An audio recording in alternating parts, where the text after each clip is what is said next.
কিয়ামতের ময়দানে ওই বিভীষিকাময় সময়ে মুসিবতের কালে মানুষগুলো পাগল হয়ে বিশ্বনবীকে খুঁজতে আরম্ভ করবে।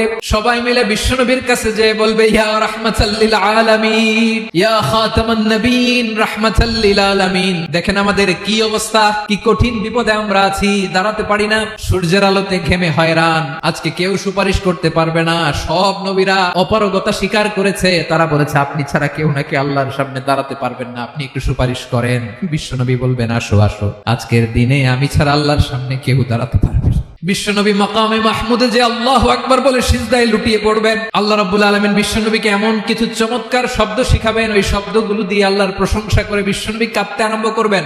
রব্বুল আলামিনের রহমতের দরিয়ায় জোশ লেগে যাবে। রব্বুল আলামিন এই দৃশ্য থেকে সহ্য করতে পারবেন না। রব্বুল আলামিন বলবেন, ইয়া মুহাম্মদ ইরফা রাসাক, ও নবী আপনি মাথা তোলেন, আপনার কান্না আমি সহ্য করতে পারি না।